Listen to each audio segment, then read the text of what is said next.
आप सुन रहे हो, आज तहरीक इंसाफ का जलसा हो रहा है और जलसे से पहले आर्मी चीफ की एक तकरीर होती है और तकरीर के बाद इमरान खान साहब का एक बयान सामने आता है नफ़रतें ख़त्म करने का, यानी एक ऑफ़र होती है आर्मी चीफ को इमरान खान साहब की तरफ से।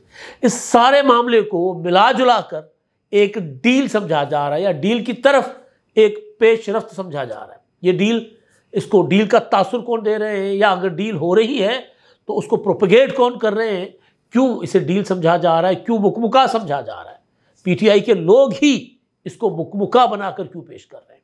एक तो इस पर बात होगी, दूसरा आज जहां जलसा हो रहा है वहां से अडयाला जेल कितनी दूर है और वजीर आजम हाउस कितनी दूर है, क्योंकि तहरीक इंसाफ का एक मिजाज रहा है कि अगर उनके पास लोग ज़्यादा हो गए तो फिर वो किसी भी तरफ मुँह करके चल पड़ेंगे। आपको याद होगा 2014 में जो कुछ किया गया था, जब इस्लामाबाद उनको पहुँचाया गया था तो फिर वादा करके इमरान खान साहब मुकर गए थे और ताहिर कादरी साहब, और वो डी चौक पर पहुंच गए थे।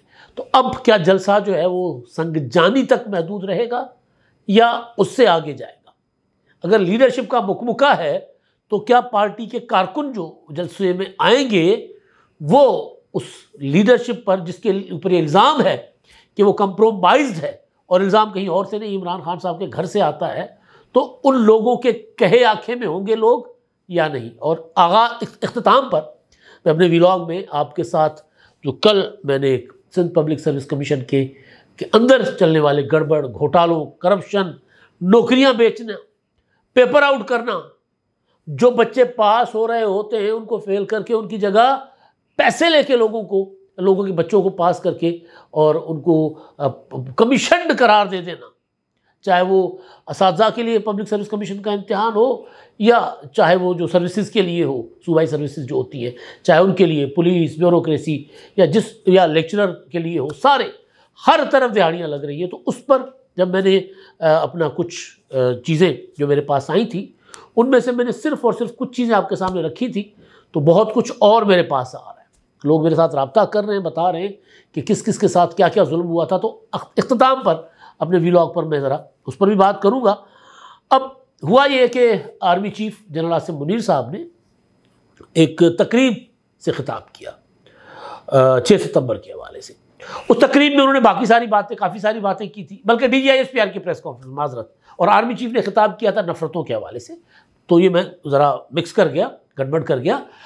DGISPR ने कहा था सवाल के जवाब में कि जी फ़ौज गैर सियासी कौमी फ़ौज है, फ़ौज हर हुकूमत की पॉलिसीज़ के साथ चलेगी, किसी सियासी जमात की हिमायत की जाएगी ना मुखालफत, फ़ौज की नज़र में सब बराबर है। तो ये बात जब की गई तो उसके बाद एक होता है ना, डूबते को तिनके का सहारा, तो वो लोग जो मायूस हो गए थे, तहरीक इंसाफ के सपोर्टर, तहरीक इंसाफ के लिए व्लॉग्स करने वाले, तहरीक इंसाफ के लिए अपना प्रोपेगेंडा करने वाले, या वो लोग जो कुछ अर्सा पहले तक कहते थे कि जनाब इमरान खान साहब के साथ तो मुज़ाकरात के लिए फ़ौज मजबूर हो गई हुई है, और फिर जब उनको नज़र आया कि जी फैज़ हमीद गिरफ्तार हो गए तो वो मायूस हो गए। फिर जब उनको नज़र आने लगा कि इमरान खान का मुकदमा जो है वो भी फ़ौजी अदालत में जा सकता है, यानी कोर्ट मार्शल हो सकता है, फ़ौजी अदालत नहीं, कोर्ट मार्शल हो सकता है, फील्ड जनरल कोर्ट मार्शल हो सकता है इमरान खान साहब का भी, तो मायूस हो गए। तो ये वाले जो जुमले थे इसको उन्होंने पल्ले बांध लिया। उन्होंने कहा जी फ़ौज को तो गैर सियासी होना चाहिए, ज़बरदस्त, फ़ौज जो है वो किसी सियासी जमात के ख़िलाफ़ हो ना हिमायत में हो, लिहाजा ये इशारा है कि जी हम तहरीक इंसाफ के साथ रियायत बरतने को तैयार हैं। लिहाजा उन्होंने कहा, इसको ये समझा जा रहा है कि वो जेस्चर दे रहे हैं कि जी आए, बैठने को तैयार हैं। क्या वाकई ऐसा है?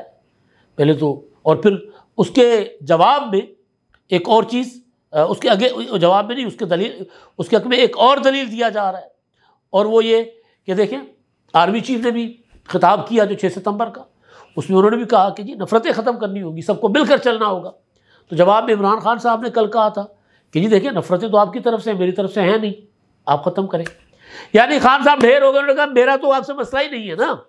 जब इमरान खान साहब ये कहें सहाफ़ियों के सामने, तो इससे बड़ा सरेंडर क्या होगा कि जी नफ़रतें तो मेरी तरफ से नहीं, नफ़रतें तो आपकी तरफ से।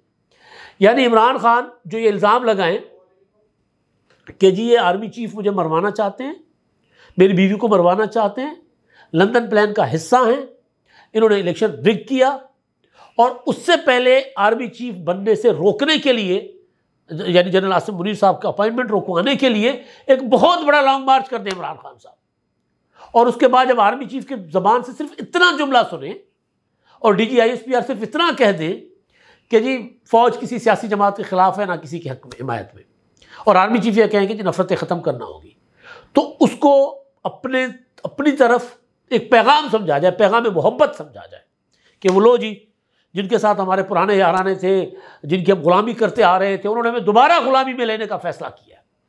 तो फिर इमरान खान कहे कि जी मैं तो सदके वारी, मैं कब नफरत करता हूँ आपसे। मतलब इतने बड़े इल्ज़ाम लगाने के, झूठे इल्ज़ाम लगाने के बावजूद, प्रोपेगेंडा करने के बावजूद, 9 मई जैसा सान्या करने के बावजूद, और ये कहने के बावजूद कि जी देखें मुझे फ़ौज ने गिरफ्तार किया तो लोगों ने तो जाकर फ़ौज के तनसीबात की ईंट से ईंट बजानी थी और क्या करना था। मतलब इस तरह की बातें करते थे ना खान साहब। तो अब इसको ये समझा जा रहा है कि जनाब ये सारा कुछ जो है एक मुक्का है, और फिर सोने पे सुहागा ये कि जी अब जलसा हमें देखो करने दिया जा रहा है। जलसा पहले नहीं करने दिया जा रहा था, अब हमें जलसा करने दिया जा रहा है। अब एक चीज़ जो है ना, वो जो मैं बड़े अरसे से कहता आ रहा हूँ, ये मैं इमरान खान की हुकूमत के ख़ात्मे और 9 मई के बाद, यानी उसके बीच बड़ा फ़र्क फासला भी है, लेकिन मेरा मौक़िफ़ आगाज़ से ये है कि भाई इंतखाबात बर वक्त होने चाहिए। जब मैं कहता था, क्योंकि अगर PTI के ख़िलाफ़ कोई एक्शन लिया जा रहा है, ये किया जा रहा है, वो किया जा रहा है, तो खौफ का एक वक्त होता है और खौफ एक लंबा अरसा कायम नहीं रह सकता। आहिस्ता आहिस्ता वो जो है ना दर्द दवा बन जाता है ना, शोरा कह गए, तो वो फिर आहिस्ता आहिस्ता ख़त्म हो जाता है, उसकी इंपॉर्टेंस ख़त्म हो जाती है, अहमियत ख़त्म हो जाती है, खौफ फिर खौफ नहीं रहता। अच्छा जी गिरफ्तार कर लेना, कर लो यार, अच्छा जी छापा मार लो यार, दुकान बंद करवा लेनी, कर लो, फैक्ट्री का मीटर कटवा देना, कटवा लो, ये होता है ना। तो फिर वो एक और फिर ज़्यादा देर रियासत के लिए, इस्टेब्लिशमेंट के लिए भी ये मुमकिन नहीं होता कि वो उसको कायम रख सके। फिर आहिस्ता आहिस्ता उसको वो, जिस तरह सीटी होती है ना प्रेशर कुकर की, सीटी की तरह होता है कि फिर वो सीटी खोल देते हैं कि जी अब सीटी बजाओ, बजाते रहो ताकि प्रेशर कुकर फट ना जाए। लेकिन यहाँ मामला वो नहीं है। यहाँ मामला ये है कि तहरीक इंसाफ की सारी लीडरशिप कंप्रोमाइज़ हो चुकी हुई है। कल उमर अयूब ने रिज़ाइन किया ना, और रिज़ाइन करने के साथ साथ उन्होंने ये भी कह दिया कि देखिए जलसा तो हम अपने वक्त पर शुरू करके वक्त पर ख़त्म कर देंगे।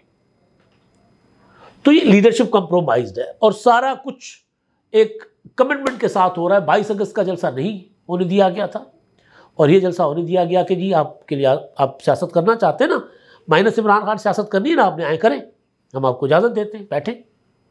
तो ये उस लिए जलसा करके उनको एक टेस्ट केस के तौर पर लिया जा रहा है कि चले करें। अब जलसा है किधर? संगजानी, वज़ीर आज़म हाउस वहाँ से 22 किलोमीटर दूर है, 43 मिनट का रास्ता है। अडियाला जेल वहाँ से 36 किलोमीटर दूर है और 1 घंटा 18 मिनट का रास्ता है।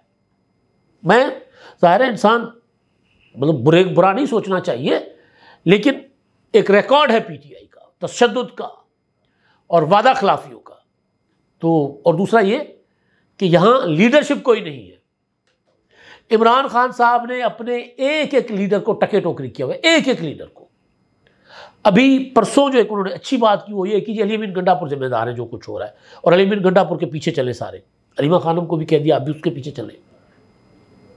तो ये है कि मुमकिन है कि अली अमीन गंडापुर जो लोगों को लेकर आएंगे, जो लोगों को कंट्रोल कर लेंगे। लेकिन क्योंकि मैं देख रहा था कल रात तक लोग वहाँ पर, ज़ाहिर PTI के साथ लोग तो हैं, और इस्लामाबाद में साथ KP के है, और इस्लामाबाद पंजाब से उस तरह लोग जाते हुए नज़र नहीं आ रहे।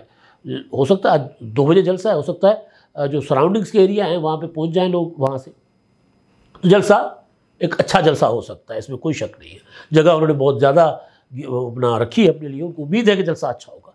लेकिन अब सवाल ये है कि वो जलसा कंट्रोल्ड होगा या नहीं। कल भी मैंने कहा था, आज फिर मैं दोहराता हूँ कि अगर किसी ने शुरली छोड़ दी कि चलें जी इन्होंने ये जो लीडरशिप है, उमर अयूब, ये अली अमीन गंडापुर, ये सारे कंप्रोमाइज़, इन्होंने तो इमरान खान को रिहाई नहीं करवाना, चलें अडियाला चलते, तो क्या होगा? सोचे ना। या फिर किसी ने ये शरारत कर दी जो इमरान खान का शौक था कि चलें वज़ीर आज़म हाउस में घुसकर वज़ीर आज़म को गले से पकड़कर घसीटते हैं सड़कों पर, डी चौक पर। अगर किसी ने ये हरकत कर ली, जा कहीं नहीं पाएंगे, लेकिन एक सीन क्रिएट होगा, अमन अमा की सूरत हाल पैदा हो सकती है वहाँ पे। तो क्या होगा? ये तहरीक इंसाफ के लिए बड़ी आजमाइश है। इसलिए अली अमीन गंडापुर साहब ने ज़ाहिर है वो अपना हुकूमत को तड़ियाँ भी लगाई, धमकियाँ भी लगाई हैं, लेकिन जो उमर अयूब साहब है वो कह रहे हैं कि हम अपने वक्त पर सारा जलसा ख़त्म कर लेंगे। और जो इमरान खान की बहन है हलीमा खानम साहिबा, उन्होंने एक गुफ्तगू की थी कल। वो ये कहती है कि इमरान खान कह रहा है कि 8 सितंबर आप मेरे रिहाई के लिए नहीं है जलसा, आप अपने मुस्तकबिल के लिए आएँ, अदलिया के लिए खड़े हों, अदलिया आज़ाद होगी तो आपको इंसाफ देगी। काजी फायद साहब जो कर रहे हैं, थोड़े ऐसे लोग हैं जिनकी चोरियां काजी फायद साहब बचा रहे हैं, नैब तरामीम की उन्होंने मंजूरी दी है। जो अच्छा कितने दोगले लोग हैं यार, ये जैसी बहन, जैसा भाई वैसी बहन। इमरान खान ने इन तरामीम के तहत दरख्वास्त दे दी है कि जी मेरे मुकदमात ख़त्म करें, और ये पब्लिक में खड़े होकर कह रहे हैं कि जी ये अपना चोरियाँ, लोगों की चोरियाँ जो है वो बचा रहे हैं काजी फायद साहब। खैर वो कह रहे हैं कि अगर हम अपने ख़वातीन बच्चों के साथ आएँ, अगर जलसे में शरीक हों, क्योंकि हमारे बच्चों के मुस्तकबिल का मसला है, वरना मुस्तकबिल तारीख हो जाएगा। 8 सितंबर को ज़रूर खड़े हों ताकि आज़ादी की मुहिम शुरू हो सके, आज़ादी इमरान खान की भी और वो जो जिसको वो आज़ादी समझते हैं उसको भी। तो आज मैंने जैसे पहले गुजारिश की कि एक तो PTI का इम्तिहान, दूसरा ये तासुर बज़ाते खुद देना कि जी हमारी लाइन फ़ौज के साथ मिल गई हुई है। शायद ये इसलिए भी डेलिबरेटली ये तासुर दिया जा रहा है कि लोग भिपर ना जाएं वहाँ पे। अगर लोग भिपर गए, मुश्तैल हो गए, इनके हाथ से निकल गए तो क्या होगा। लिहाजा ये कह रहे हैं कि देखो अब फ़ौज हमें रास्ता दे रही है, लिहाजा आएँ, जलसा करें और चले जाएं, और कोई गड़बड़ नहीं करनी। ये PTI एक माहौल बनाने की कोशिश कर रही है, क्योंकि लीडरशिप है ही नहीं, कोई लीडर नहीं है PTI का। इमरान खान अंदर बैठे हुए हैं, उनके अलावा लोग किसी को लीडर मानते नहीं, और इमरान खान ने किसी को लीडरशिप का किरदार या अख्तियार दिया ही नहीं अभी तक। जेल में बैठे हुए, वहाँ से बैठकर सारा कुछ चलाने की कोशिश कर रहे हैं। अच्छा जी, अब मैंने गुजारिश की थी कि मैंने कल बताया था कि किस तरह सिंध पब्लिक सर्विस कमीशन में वो जो टीचर्स के लिए कमीशन था जनवरी में हुआ, उसका पेपर आउट किया। फिर एक मैंने खेड़ो कहा था, लेकिन वो खोड़ो हैं, अपना ज़ैन आलम खोड़ो साहब, फिर उनका पूरा नेटवर्क है। वो ज़ैन आलम गिरफ़्तार हुए, अब उनकी ज़मानत, मामला एंटी करप्शन में चल रहा है। तो मुझसे काफ़ी सारे लोगों ने जो सरकारी दफातर में बैठे हुए, इंपॉर्टेंट पोजीशन पर बैठे हुए, उन्होंने मुझे फ़ोन कर करके कहा है कि भाई ये तो आपने जो कहा ये कुछ भी नहीं है, आपके पास जो है वो कुछ भी नहीं है।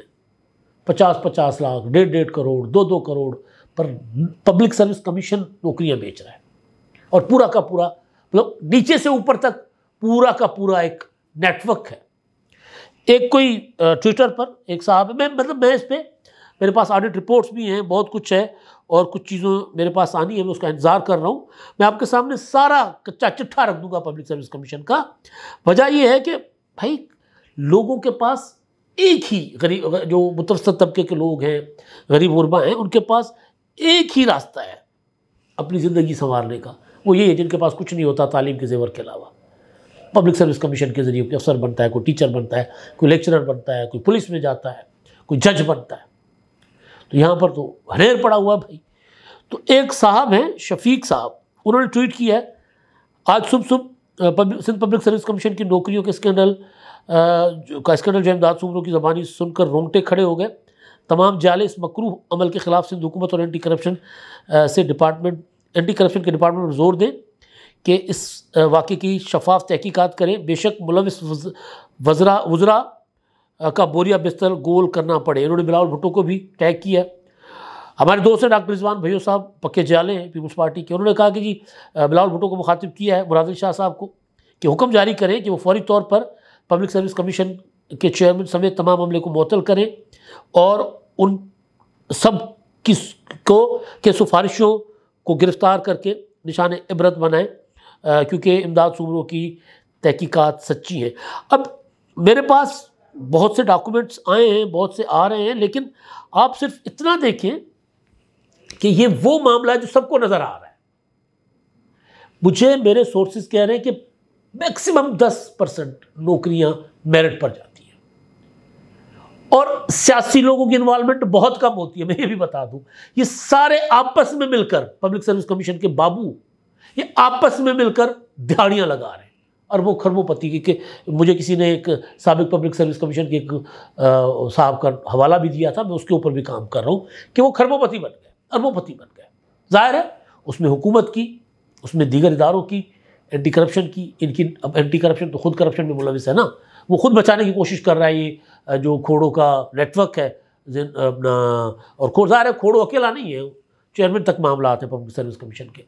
तो लोग जो है एक एक चीज़ से बाखबर हैं। वो क्या पत्ता पत्ता बूटा बूटा हाल हमारा जाने, तो सबको पता है और गुल को पता नहीं है। तो गुल साहब जो है ना वो यानी हुकूमत हुक्मरान, वो ज़रा पता करें चल क्या रहा है।